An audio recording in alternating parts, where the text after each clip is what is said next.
Kita memanjatkan puji syukur kehadirat Allah Subhanahu wa taala atas karunia-Nya jua kita semua dapat berkumpul di tempat yang mubarak ini.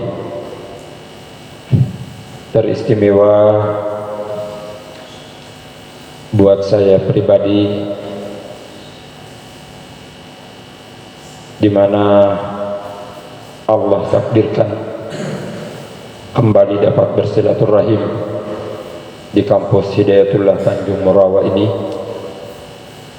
setelah kali terakhir saya menginjakkan kaki di tempat ini kurang lebih 6 tahun yang silam.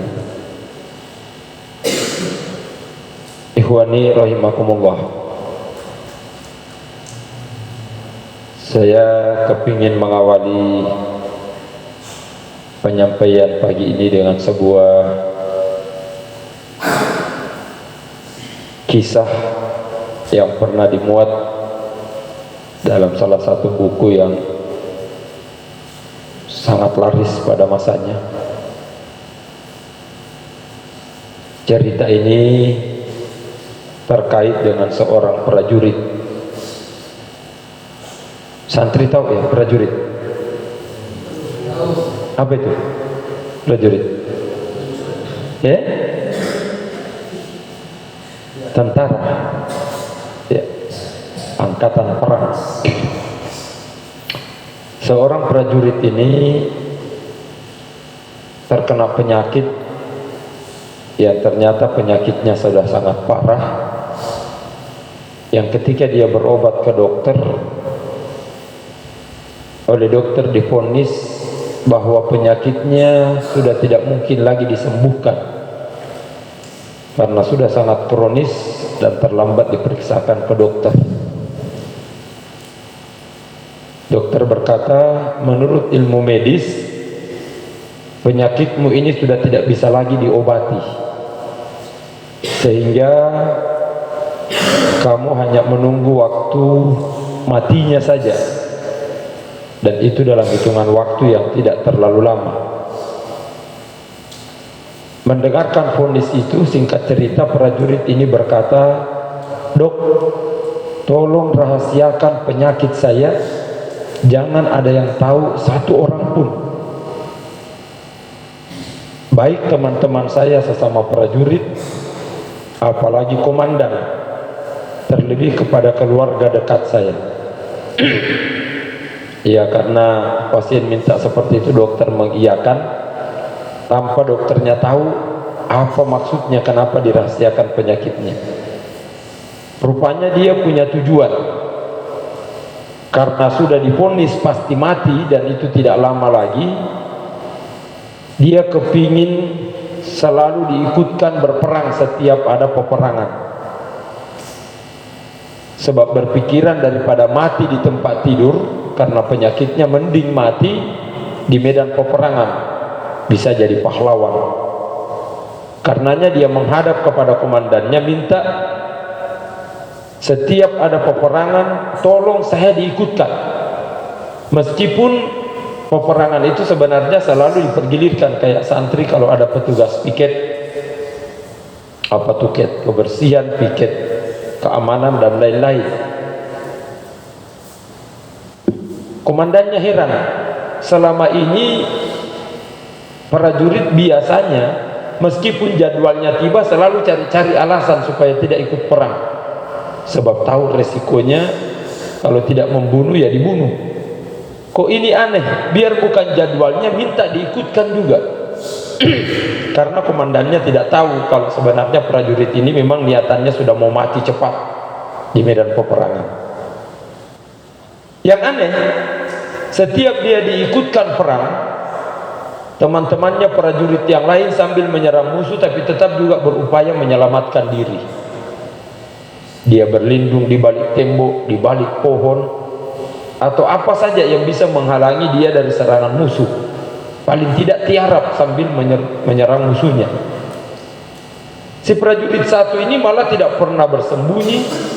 Dia maju di barisan terdepan di lapangan terbuka sambil membabi buta menyerang musuhnya. Yang aneh, tidak pernah ada satupun butir peluru musuh yang mengenai dirinya. Sehingga prajurit lain heran, ilmu apa yang dipakai si Fulan satu ini? Kok dia bisa menyerang membabi buta dan banyak mengenai musuh? Kok dia malah tidak pernah kena-kena? Padahal dia sudah berharap supaya dikenai peluru musuh dan mati di medan perang. Berulang kali kejadian seperti itu. Teman-temannya sesama prajurit memberikan apresiasi, penghargaan, penghormatan luar biasa atas keberanian temannya yang satu ini. Bahkan komandannya setiap selesai peperangan selalu memberi hadiah, bonus tambahan, dan juga pangkatnya dinaikkan tidak sebagaimana prajurit pada umumnya. Saking keberaniannya, semangatnya, komitmennya membela negara. Berulang kali seperti itu. Dia tunggu-tunggu kok tidak mati-mati juga. Sudah lama waktu yang diberikan oleh dokter. Akhirnya dia periksakan diri ke dokter. Dokternya kaget ketika diperiksa. Kamu ini habis berobat ke siapa? Dan dikasih obat apa? Pasiennya kaget juga. Saya tidak pernah berobat lagi dok ke dokter manapun, dan tidak ada obat lagi yang saya minum. Karena dokter bilang tidak mungkin lagi bisa disembuhkan, ya saya tinggal menunggu matinya saja. Ternyata sampai sekarang tidak mati-mati. Dokternya bilang ini aneh, karena penyakitmu hilang. Maksudnya dok, kamu sembuh sekarang. Loh kok bisa? Ya itu juga yang membuat dokternya heran. Kenapa bisa? Kok kamu sembuh? Jadi kalau kamu bisa pertahankan kondisimu seperti ini umurmu bakal panjang. Sampai kamu pensiun sekalipun, kamu masih tetap bisa hidup kalau seperti ini. Yang mendengarkan penjelasan dokter seperti itu, dia langsung melapor kepada komandannya. Bukan saja tidak mau lagi ikut perang, dia mengajukan pensiun dini. Sebab kenapa? Kalau saya ikut perang kena peluru mati betulan, sementara masih ada peluang hidup lebih lama. Ya di buku itu ceritanya di stop sampai di situ. Kita hanya diantar untuk mencari hikmah di balik cerita ini. Salah satu hikmahnya adalah betapa besarnya pengaruh apresiasi, penghargaan, penghormatan pada diri seseorang itu. Secara psikologis, kalau orang sering diapresiasi, sering dihargai, dihormati sesama teman, sesama orang-orang yang ada di sekitarnya, itu mempengaruhi kekuatan imunitas seseorang. Sehingga bukan sekedar tidak mudah diserang penyakit, bahkan penyakit yang sudah ada pada dirinya itu bisa hilang dengan sendirinya.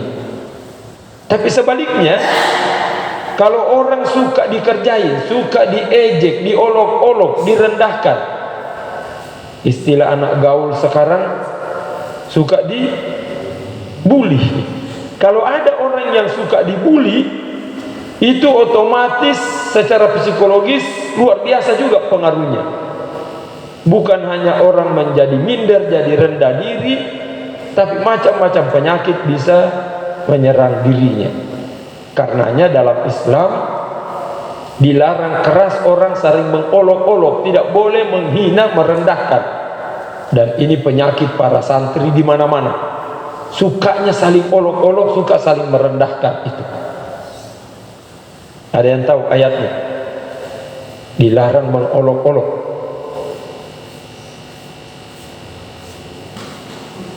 Di surah surah apa? Al-Hujurat, di ayat yang ke-11. Allah berfirman, ya ayyuhallazina amanu la yashar qaumun min qaum asa ayyakuna khairan minhum wala nisa'un min nisa' asa ayyakuna khairan minhum. Laki-laki maupun perempuan dilarang keras mengolok-olok, membuli, merendahkan. Sebab boleh jadi yang direndahkan itu malah lebih mulia daripada orang yang merendahkan. Di zaman Rasulullah ada sahabat yang terkenal yang bernama Bilal bin Rabah. Santri pernah dengar Bilal? Apa yang terbayang kalau orang menyebut nama Bilal? Apa yang paling terkenal pada dirinya yang identik dengan Bilal? Hitam, ya. Itu yang paling terkenal. Kalau orang sebut Bilal pasti membayangkan ini orang yang hitam. Cuma saya tidak tahu apa dia paling hitam pada masa itu. Cuma memang terkenal Bilal itu hitam. Ibunya juga hitam karena memang dia orang dari Afrika yang memang sudah gennya dari sononya seperti itu. Saya juga tidak pernah membayangkan seperti apa hitamnya Bilal itu, sebab tidak ada fotonya, tidak ada dokumentasi yang bisa dilihat. Cuma ketika saya ke Sudan melihat orang-orang asli Afrika, Masya Allah, apalagi orang Sudan Selatan, itu hitamnya minta ampun. Sampai warna kulit mukanya hampir sama persis dengan warna rambutnya, saking hitamnya itu. Yang kelihatan putih hanya giginya kalau senyum, itu pun kalau rajin sikat gigi. Dengan mata putihnya itu, selainnya hitam pekat luar biasa. Saya membayangkan apa iya Bilal seperti ini. Tapi meskipun hitam seperti itu dan dia mantan budak, kalau diolok-olok perasaannya juga tidak senang. Dia pasti juga tersinggung, meskipun diolok-oloknya itu dikatakan sebagai orang hitam. Ya, satu saat Abu Dzar Al-Ghifari, ini orang terhormat, bangsawan, sahabat yang mulia juga di masa Rasulullah, pernah marah ke Bilal gara-gara diprotes. Spontan Abu Dzar Al-Ghifari tidak sadar langsung mengatakan, dasar orang hitam, lahir dari ibunya yang hitam juga. Ya, dia merasa dilecehkan oleh Bilal karena diprotes, dia serang balik tapi mengata-ngatai orang hitam. Bilal meskipun dia tahu dirinya hitam, ibunya memang hitam, tapi dikata-katain seperti itu ya tidak enak juga perasaannya. Dan berita ini sampai kepada Rasulullah sehingga Rasulullah memanggil Abu Dzar. Rasulullah marah besar, kenapa dia mengolok-olok saudaranya seperti itu. Abu Dzar Al-Ghifari ketakutan melihat kemarahan Rasulullah, sehingga dia langsung lari mencari Bilal, kepingin segera minta maaf. Dan permohonan maafnya kepada Bilal bukan sekadar salaman, bukan sekadar memeluk erat, tapi dia langsung baring di tanah, di atas pasir, dan memaksa Bilal menginjak mukanya. Dia katakan, saya belum tenang melihat kemarahan Rasulullah, ini beri dosanya. Saya tidak bisa tenang kalau engkau belum memaafkan, dan saya baru bisa meyakinkan diri bahwa engkau sudah memaafkan saya kalau kamu sudah membalas sakit hatimu dengan menginjak muka saya. Maka tolong injak muka saya dan maafkan kesalahan saya mengolok-olok kamu tadi. Ini gambaran betapa orang dilarang keras saling mengolok-olok. Tidak boleh merendahkan, tidak boleh membuli itu. Kita dianjurkan untuk selalu saling menghormati, saling menghargai, saling memberi apresiasi. Cuma persoalannya, yang namanya menghargai, menghormati, mengapresiasi, ini juga sesuatu yang tidak bisa dipaksakan. Kalau kita tidak tahu kelebihan apa yang dimiliki seseorang, kemudian mau dihormati, ya kalau tidak jelas apa keistimewaannya, kemudian kita disuruh menghargai, ya pusing juga. Ketika saya menjadi santri seperti kalian ini, waktu itu masih santri di Hidayatullah Balikpapan, kampus pusat Hidayatullah pada masa itu sekarang dikenal dengan kampus induk. Ada santri dikenal dalam bahasa orang-orang Bugis, karena waktu itu santri kebanyakan dari Sulawesi, dinamakan santri Pacapuk Ber. Dari yang tahu bahasa Bugis ya? Pacapuk Ber itu artinya santri yang kerjanya tukang habis beras saja, tidak ada gunanya tinggal di pesantren, kerjanya makan melulu yang tidak tahu apa manfaatnya. Nah, orang yang seperti ini disuruh dihargai, orang juga bingung. Hampir semua karakteristik orang-orang jelek ada pada dirinya. Sudahlah bodoh, malas, rakus, kikir. Wah, luar biasa, apalagi kalau sudah jelek, miskin pula. Wah, ini tambah parah kalau ada orang yang seperti ini. Ini kalau disuruh dihargai bagaimana caranya? Setiap jam belajar terlambat terus datang. begitu masuk kelas tidur melulu, tidak tahu apa juga yang habis dikerja sebelumnya, kok ngantuk terus kalau masuk di kelas. Kalau ada jadwal kerja bakti, ada saja alasannya untuk tidak ikut kerja. Tiba-tiba ada penyakit macam-macam yang kumat, tapi begitu konsumsi mau dibagi, dia paling duluan ada di depan. Orang belum makan dia sudah kantongi 2 biji. Luar biasa. Kalau ada santri dapat kiriman, dia yang paling aktif. Kalau sudah dengar pengumuman di masjid, kepada Rahman diharap segera ke pos depan, ada kiriman dari kampung, oh dia yang lari meskipun bukan namanya yang disebut. Ngambil kirimannya orang, dibawa ke asrama, kemudian dikumpul teman-temannya. Alhamdulillah, saudara kita Rahman dapat rezeki hari ini, ada kiriman dari kampung. Supaya berkahnya semakin besar, kita insya Allah menikmati bersama-sama. Ya bingung loh orang yang menerima kiriman, kok dia yang aktif seperti itu padahal bukan punyanya. Dia bukalah dan makan duluan baru dibagi ke teman-teman lain. Ya giliran dia yang dapat kiriman, tidak ada yang tahu-tahu. Nanti ketahuan kalau sudah bungkusnya dibuang di tempat sampah. Kurang ajar si monyong, ternyata ada kirimannya. Kenapa tidak ketahuan? Karena memang nanti dimakan kalau tengah malam, orang pada tidur. Itu pun cara makannya bukan dikeluarkan makanannya dari lemari, tapi kepalanya yang masuk di lemari. Ini luar biasa konyolnya santri yang begini modelnya. Nah kalau orangnya seperti ini disuruh dihargai, orang juga bingung bagaimana cara menghargainya. Nah supaya orang bisa dihargai, rahasianya dia harus punya prestasi, dia harus punya harga, dia harus punya nilai. Nah bagaimana caranya supaya kita punya nilai? Ada ungkapan populer yang mengatakan bahwa nilai seseorang itu berbanding lurus dengan cita-citanya. Maksudnya apa? Semakin tinggi cita-cita seseorang, maka semakin tinggi nilai orang tersebut.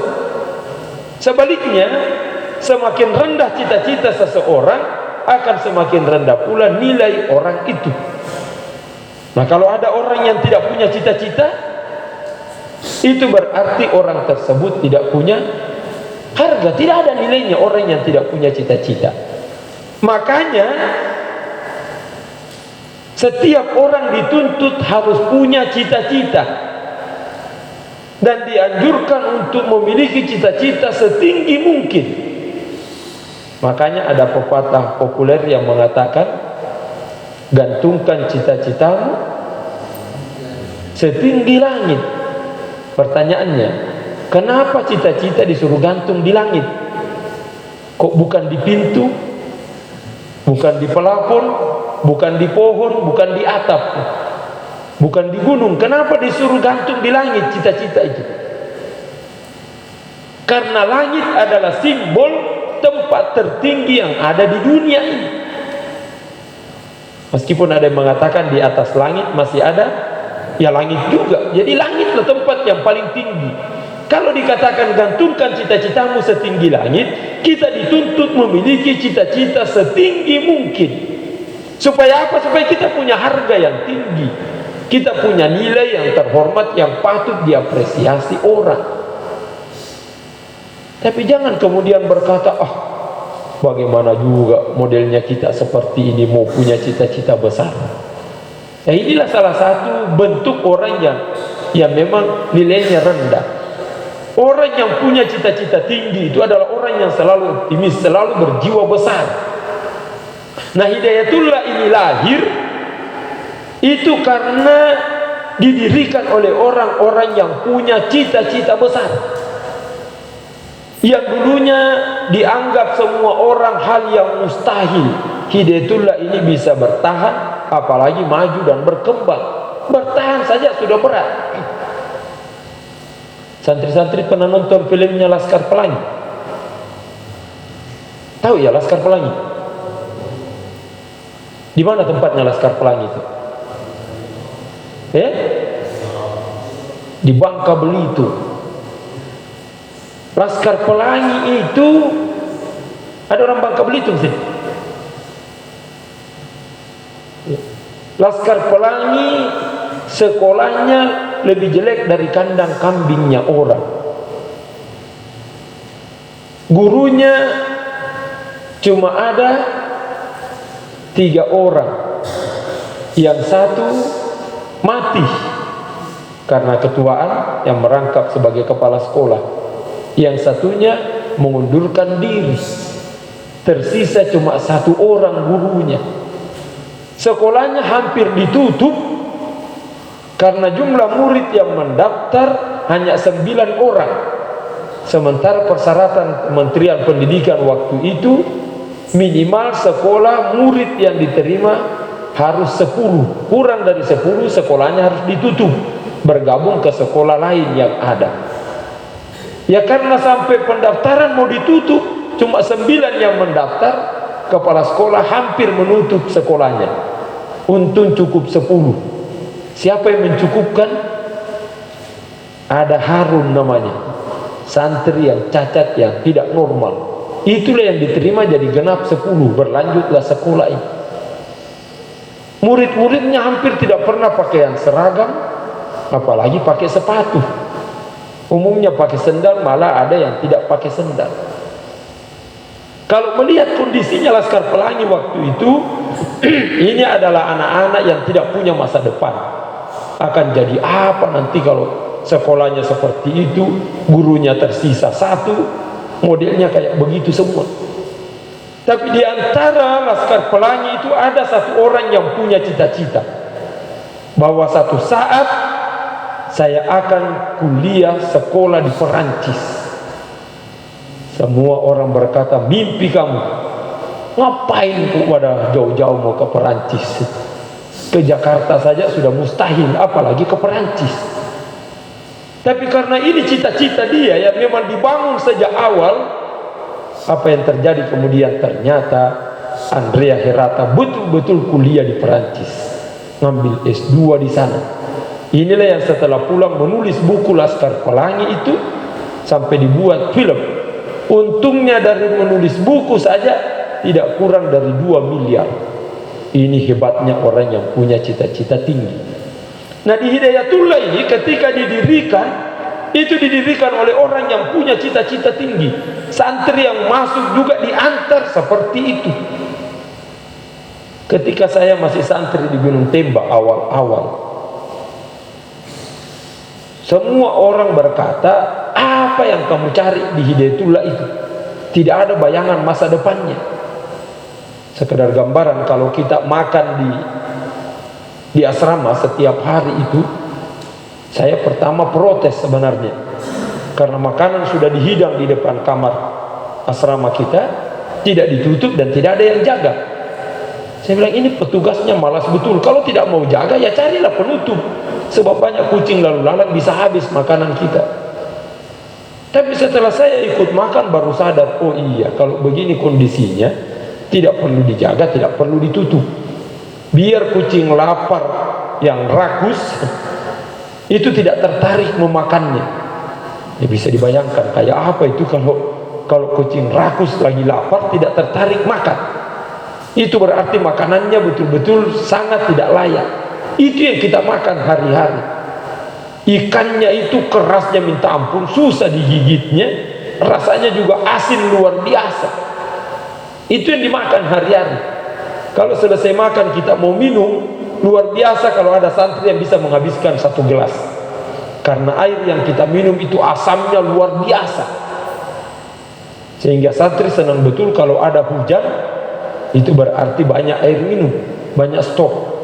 Kita kalau kayak main bola seperti di lapangan di depan ini, kalau habis hujan kemudian haus main bola itu, ya tinggal tengkurap saja di lapangan, cari air yang tergenang, tinggal ditiup-tiup kalau ada kotorannya, itu yang dihirup. Lebih enak daripada air yang diminum di asrama karena asamnya. Orang yang ke masjid waktu itu dihitung jari yang pakai sendal. Saking miskinnya dulu santri-santri pada waktu itu. Kalau ada yang pakai sendal itu pun umumnya lain sebelah. Bukan cuma warnanya beda, satu merah, satu kuning, ada yang satu hijau, satu biru. Ukurannya pun beda-beda. Yang sebelah kiri nomor 7, sebelah kanan nomor 8,5, sehingga kelihatan jomplangnya. Ustadz-ustadz yang dikirim ceramah bertugas ke daerah, termasuk ke Medan ini, pada masa-masa awal, waktu itu Hidayatullah tidak mengenal pesawat karena tidak ada uang untuk beli tiket pesawat. Kita hanya bisa naik kelas ekonomi non-seat, meskipun bawa istri, bawa anak banyak. Termasuk ketika saya tugas ke Bengkulu pertama kali, itu harus naik kapal kelas ekonomi, istri lagi hamil tua. Ketika saya ke Dumai tugas tahun 92, masih bujangan, kita naik kapal kelas ekonomi, lanjut naik bus 2 hari 2 malam, uang di saku cuma 10.000 rupiah. Itu luar biasa miskinnya. Tapi Ustaz Abdullah Said kemudian berceramah, pendiri Hidayatullah ini, satu saat petugas Hidayatullah akan keliling Nusantara berceramah menggunakan pesawat, bahwa akan tiba saatnya santri-santri Hidayatullah dikirim ke luar negeri. Orang yang dengar ketika itu, mimpi apa lagi Ustaz semalam ini, kok ada naik pesawat keliling Indonesia, belum lagi kuliah di luar negeri. Tapi ternyata dalam waktu yang tidak terlalu lama, itu semua bisa dicapai. Tahun 2017 yang saya cerita tadi, waktu saya ke Sudan, ketemu orang Sudan Selatan itu rangkaian perjalanan saya ke beberapa negara. Untuk apa? Untuk melihat santri-santri Hidayatullah yang ditugaskan kuliah di luar negeri. Saya memulai perjalanan waktu itu ke Malaysia. Ada beberapa santri Hidayatullah kuliah di Malaysia, termasuk ketua umum DPP Hidayatullah sekarang, Ustaz Nasirul Haq, itu alumni universitas ternama di Malaysia, S2 S3-nya beliau di sana. Saya lanjut ke Turki. Di Turki juga ada mahasiswa Hidayatullah yang ditugaskan kuliah. Saya sempat diantar ke salah satu perguruan tinggi persiapan ulama tingkat dunia yang mahasiswanya terdiri dari beberapa negara. Waktu itu ada 14 negara yang mahasiswanya diterima kuliah di situ. Dosennya rata-rata dosen terbang. Ya, ada dosen dari Arab Saudi, kalau mau ngajar pagi baru dia terbang dari Arab Saudi ke Turki. Habis mengajar sebelum duhur pulang ulang ke Arab Saudi. Luar biasa. Ini aslinya dosen terbang. Nah, ketika saya tanya mahasiswa di situ, ada berapa orang Indonesia kuliah di sini? Dijelaskan cuma 2 orang Ustaz. Kenapa sedikit betul? Berat sekali persyaratannya untuk kuliah di sini. Itu program S2. Apa syaratnya? Antara lain, yang boleh masuk kuliah di sini harus hafal 30 juz dan hafalannya mungkin. Tidak boleh ada yang nyangkut-nyangkut, hafalannya lancar betul kayak Al-Fatihah semua. Saya bilang, bagaimana cara ngetesnya? Dosen itu hanya membaca potongan-potongan ayat dan calon mahasiswa disuruh lanjutkan.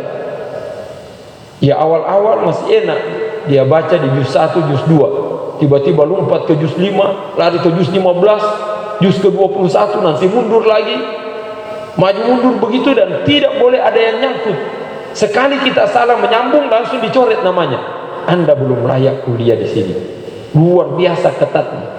Ternyata dari 2 orang Indonesia yang kuliah di situ, 1 diantaranya adalah santri Hidayatullah. Masya Allah. Ketika saya lanjut ke Sudan, sempat dialog dengan mahasiswa pelajar Indonesia yang ada di Sudan. Ternyata lebih 1.000 orang Indonesia yang kuliah di Sudan. Terbanyak itu di Universitas Internasional of Africa. Ada 800 orang Indonesia kuliah di sana. Ini perguruan tinggi terbesar di sana. Mahasiswanya puluhan ribu, dan tercatat 70 negara yang mengirim mahasiswa kuliah di situ. Termasuk dari Amerika, Eropa, bahkan Cina. Ada yang kuliah di situ. Tapi yang saya kaget, ketika nanya dari 800 orang Indonesia yang kuliah di situ, saya katakan, siapa ketuanya? Ternyata ketuanya adalah santri Hidayatullah yang ditugaskan kuliah di sana. Masya Allah. Ketika ke Arab Saudi, waktu itu baru saja diadakan musabakah hifzil Quran 30 juz tingkat dunia, tingkat internasional, antara perguruan tinggi yang ada di seluruh dunia ini. Yang menarik, Arab Saudi mengirim utusannya, Universitas Islam Madinah ikut lomba ketika itu, bukan orang Arab yang diutus, tapi orang Indonesia. Dan itu kemudian menjadi juara 3 tingkat internasional. Siapa dia? Santri Hidayatullah. Masya Allah. Ini yang saya katakan, cita-cita tinggi yang luar biasa pada masa-masa awal dianggap orang mustahil, ternyata semua bisa terwujud. Kalau dulu sendal saja setengah mati kita beli, makannya kucing pun tidak tertarik, tugas ke daerah naik kapal kelas ekonomi. Tapi sekarang Masya Allah, petugas Hidayatullah setiap saat naik pesawat.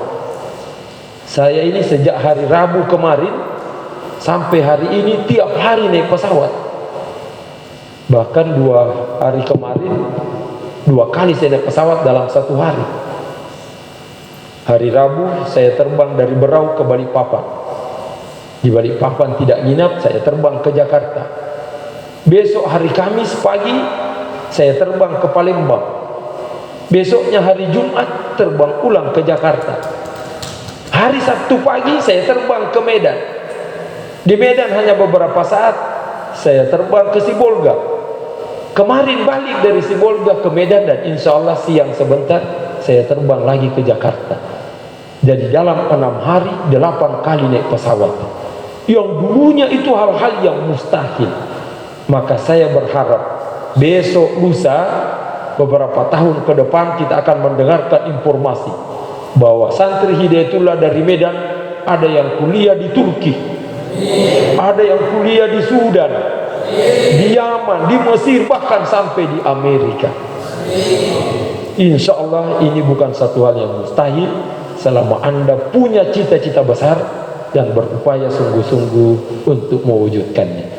Ya, kurang lebihnya saya mohon maaf, tadi diberi waktu 30 menit, sudah kelewatan 10 menit. Ya. Hadanallah wa iyyakum ajmain. Wabillahi taufiq wal hidayah. Wassalamualaikum warahmatullahi wabarakatuh.